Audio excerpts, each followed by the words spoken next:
And here to celebrate his new release is the man himself, Rick Mercer. Good morning. How's it going? It's going great. Yeah, you feeling good? We kind of did this last night. Yeah, thank you very much. We had a grand chat at Indigo and launched the book, and it was great. Well, it's nice to see you again. So I should ask, what have you been up to? Is it a golf game? No, nothing like that. I wish. I've been traveling back and forth to Newfoundland a fair bit, a bit more than I normally have ever been able to do. And I've been working on this book. And, it was two-pronged. One was going through the rants over 15 years for the best rants, or what I thought were the best rants, and then many rants that were never published before. But also, and I think this is natural for anyone who takes a major pivot in their life. I stopped a job after 15 years, a show that I loved, and that involved, I guess, some reflection, right, which I'm not prone to do because I wanted to write these stories about being on the road and being on the road with the crew and things I've learned about the country.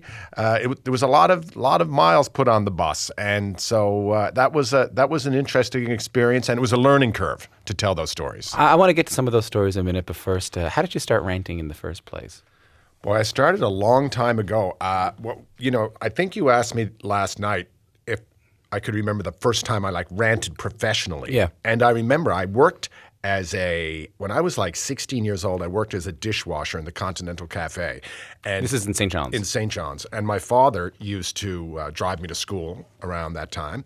And there used to be this fellow that would come on once a week and do a kind of a commentary. And it would drive Dad mad. He'd be like, "That guy's ridiculous." And so I was in washing dishes, and someone pointed out this guy one time who would come in for lunch, and they'd say, "He's the CBC producer. Mm-hmm. He produces that show." And I knew it was the show that had that commentary. So I used to chip at him as he'd go by. And we weren't supposed to talk to the customers. I'd say, "Why do you got that guy on doing commentary? You should get me." And there I was. You were how old? 16, washing dishes. And he would always go, "Ha, ha, ha." And I was like, "Seriously, I could do a better job than that." And then one day he said, how about tomorrow? I guess the guy was sick or something. And I said, "Okay." Because when you're young, you don't know any better. Right. You just say, "Okay." Mm-hmm. And I ended up doing it, and it went okay. And I think the big thing I had going for me was I didn't sound like I was 16. I always sounded older. So, I did 3 or 4, and that actually led to me doing commentary, a rant on midday. On midday? Yeah. On the CBC National midday. Because someone needed a young person right. to do something. And they said, "There's this kid down there." I mean, he's not a kid. He's like 16, 17.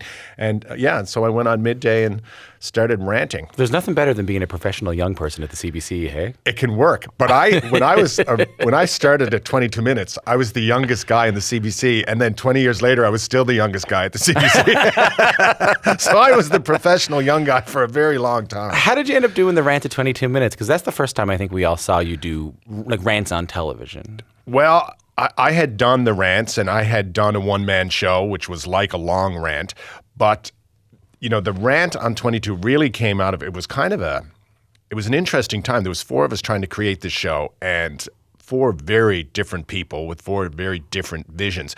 And there was a lot of conflict right out of the gate, and I thought this show could end up on the rocks so quickly. But then when I pitched the rant, the greatest thing it had going for it, I said to the producers, basically, I will leave the building with a camera, right, and I will come back an hour later, and I will have 1:40 of television. And I don't need a set, I don't need a costume, I don't need a crew, I don't need lights, I don't need a truck. And of course, that was it. The bottom line said, "Of course, we're obviously going to do this. This is a very good idea." And so we did all 6 shows. And there were 6 rants, and then there was a rant in every episode I ever did for 8 years. There's a good lesson to be learned there, like if it can be good and also cheap. Oh, my goodness. In Canada, in broadcasting, that's always my advice to someone. Embrace your budget or lack thereof.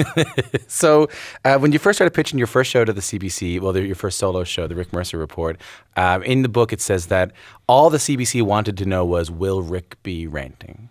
Yeah, which was great. It was Slocko Klimke, who was head of programming at the time, and my end game was always my own show.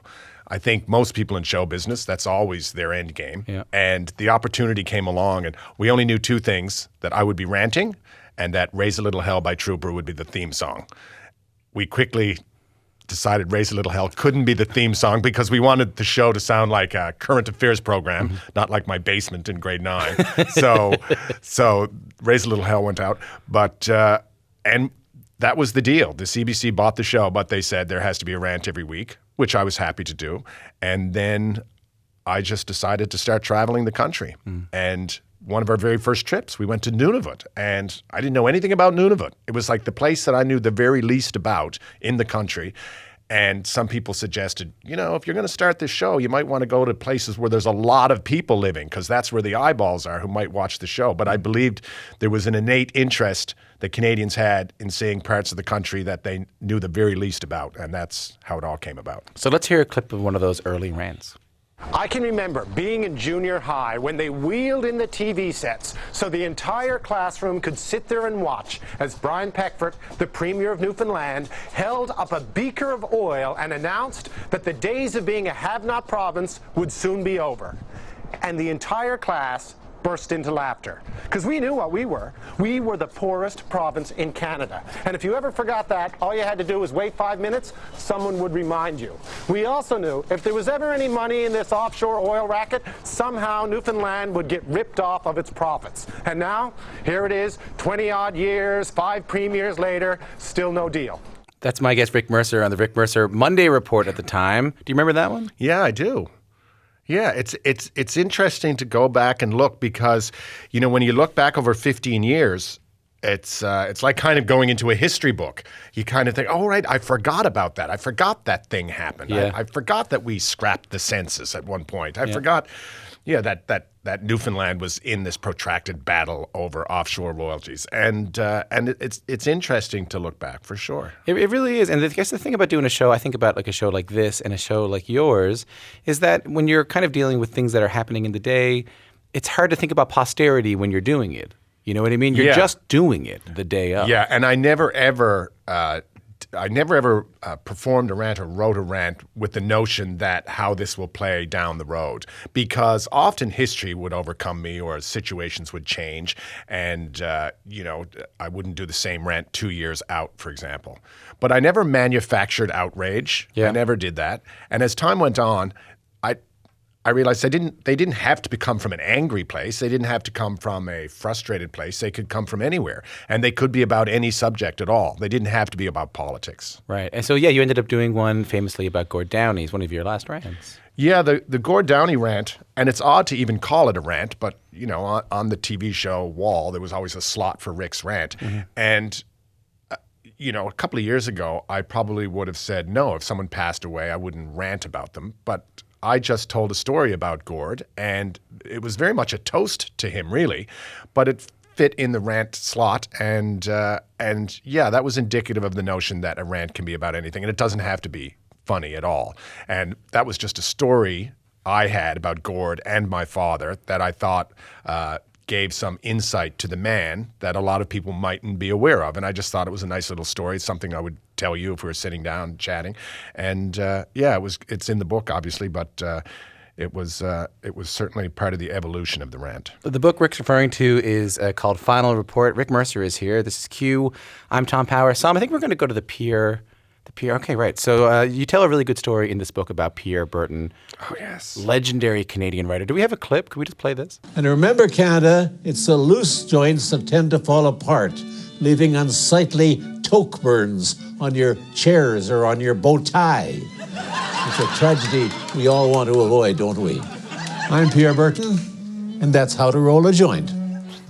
That's Pierre Berton years before legalization. 15 years. It was our very first year, and I can tell because as time went on, we became a family show. When we started, I didn't realize we were a family show. So we were a little edgier in the first year or so because we pivoted once we realized we were a real family show. We probably wouldn't have done much about dope. But in the early days, we used to do these things, celebrity tips. We would have famous, iconic Canadians teach Canadians something simple, like Margaret Atwood would teach Canadians how to stop a puck. Right. And I remember seeing her on the ice. Yeah, she's out on the ice, full gear, trash talking. And I wanted someone to roll a joint, and but we couldn't find anyone super famous to do that because it was outrageous. And it was Gerald, I don't know how he knows this. He said, I heard that Pierre Berton likes a puff. This is your exec producer, your Yes, partner. and my partner. Yeah. And so he said, I heard Pierre Berton likes a Likes puff. a puff. And I'm like, how would you know that? And like, the man is in his 80s. What are you talking about? And so I called Pierre Berton because he was listed just on a whim. And I got him on the phone and I said, hello, Pierre Berton. This is Rick Mercer. I have a new show at the CBC. And he said, yes, I've seen it. I said, well, we do this thing called Celebrity Tip. And he said, yes, I think I just saw June Callwood kick a field goal. And I said, yes. And I said, we would like you to do a celebrity tip. And he said, what would you like me to do? And I said, I would like you to teach Canadians how to roll a joint. And he said, go on. And I was like, that's it. Mr. Berton, that's the entire kind of gag. It's you're Pierre Berton and you're rolling a joint. And he said, yes, I could do that. And I said, well, that's fantastic. And he said, come to my house tomorrow at 10 a.m. And I was like, no. We were just That's not how it works. We're just inquiring. I'd have to get a crew and the truck and the lights and the ding-to-bing. And I said, maybe 2 weeks from now. And he said, oh, I mightn't be here 2 weeks from now. Be here. So again, he's not speaking about taking a vacation. No, he's not talking going to Florida. No. And so I realized this was my chance. So I said, okay, I'll be there. And the next morning, the next thing he said to me was, he said, if we're going to do this, you have to do one thing for me. And I said, yes. And he said, bring the weed. And I was like, I hadn't thought of it because I hadn't thought it out at all. And I don't smoke weed. So I was like, right. Okay. I guess I could bring the weed. And he said, okay. I said, I'll talk to my props department. And he said, no, I'm not rolling oregano on television. I'll look like a fool. I said, okay, I'll take care of it. And there was a young man who worked in my office, Nick. And I said, Nick, do you think you could bring some weed? Already on it, he said. And so the next morning, 10 a.m., I knocked on the door. And Pierre Berton answered the door. And he looked fantastic in his bow tie. And the first thing he said was, did you bring the weed? And then I went in and I met him. I brought all the books that I had read of his because he was a huge influence on my life and he was phenomenal and he was so great with the crew and he posed for all the pictures. And I got to thank him for turning me on to Canadian history because in grade 9, I was so excruciatingly bored in detention once. I actually picked up a book by Pierre Berton, started reading it, and then I ended up reading everything he had ever written. And I got to thank him for that and opening my eyes to Canadian history. And I'll never forget, as I was leaving his house, the final words he said to me was, he said, leave the weed. Smart man, by the way. Smart man. Smart man. Just one of the stories you'll get in Rick Mercer's new book, Final Report. Can we play the Trudeau one? Take a listen to this. Justin Trudeau is a very lucky politician. Nothing sticks to this guy. He goes out there on the road doing all these town halls all over Canada, gets up there in front of big crowds. He totally goes off script. He's up there just freewheeling it. And yes, sometimes it works, but man, oh man, when he's in improv mode, some of the stuff that comes out of his mouth is baffling. At this point, I wouldn't be surprised if he opened his mouth and a Tide detergent pod popped out. Now, you would think the opposition would be all over this, but let's face it, nobody can pick those guys out of a lineup. Justin Trudeau is a very lucky man, but luck can't last forever in politics. Although with opposition like this, it just might. So that's my guest, Rick Mercer, ranting about the current Prime Minister, Justin Trudeau. That one is in the book, by the way. The reason I play that is what impact, if any, do you think the Rick Mercer rant had on Canada or Canadian politics over the years? I'm loath to answer that question because I'm loath to even think about it. I know that when we did the show, one of the mottos of the show, was that we're not doing important work here, in the sense that if you start believing that you're doing some sort of important work beyond doing a comedy show, you'll go down some bad road. And so if anyone ever said, oh, we should do this because it's important, everyone would like roll up paper and throw at the person. That wasn't our mandate. But I never forgot, or I never took for granted what a huge honor it was to go on television every single week for 1 million+ viewers week after week for 15 years and talk about whatever was on my mind and give my opinion on any matter of subjects. And that was a huge thing to be able to do. And I loved the response I would get. And especially in the later years with social media, sometimes that was really frustrating, but sometimes it was really overwhelming how people would respond to something in ways that you didn't expect, and from all over the country. That was great. I can only imagine now. I mean, I made the joke about the Premier of New Brunswick on the way in. I can only imagine there's so many things you want to rant about now. Yeah, but I still rant. I just call people on the phone, and I think they lay the phone down and start, making a sandwich or something while I'm ranting. The great thing about these days, if I really felt like I needed to rant and get it out there, I guess I could just take my phone and go into the alley and start ranting if I want to. I'd love to see that again. Yeah, no, I'm not going to do that. No. But it's possible. I'm just trying to get 10% here, Rick. That's all I'm trying to do. If I was a young fella, if I was that dishwasher, instead of like harassing the CBC producer, I probably would have been out in the alley with the phone. Yeah, think about how the access has changed. Hey, yeah, back then it was I need to get on radio in order to get my voice out there. And these days you can just put up your phone. Yeah. Yeah, exactly. Although then it comes down to getting someone to listen. I mean, there's a lot of podcasts out there with 3 listeners, but then there's a lot with 3 million. We talked a little bit about this last night, but I think it bears repeating. Putting on a book like this or putting off a book like this is an opportunity to look back and be reflective, something that you admitted at the beginning of your interview you're not incredible at. You're not a hugely reflective, sentimental, I don't know if sentimental, but you're not an incredibly reflective dude. No, I don't think so, no. But in making this book, do you think you were able to look back at something about Canada that you learned through putting together this book of rants? Well, it is interesting when you look back at the 15 years themes, because not only did I look at all the rants, I looked at all the shows. And while the show wasn't super topical, wherever I was shooting, whatever was happening in the country would kind of make its way into the segments. And the one thing that I saw over the 15 years was how many times there was reference to Canadians stepping up to the plate to help Canadians in another part of the country. And it's always been my understanding, for traveling as much as I do, that most Canadians never get the opportunity to visit other parts of the country, east to west, west to east, all of that business. But yet, when something happens, when there's wildfires in Fort McMurray, Canadians from all walks of life, from all regions of the country, who will probably never set foot in Fort McMurray. They open their hearts, their wallets, their homes in some instances. And you saw that time and time again in terms of natural disasters or tragedies or criminal events.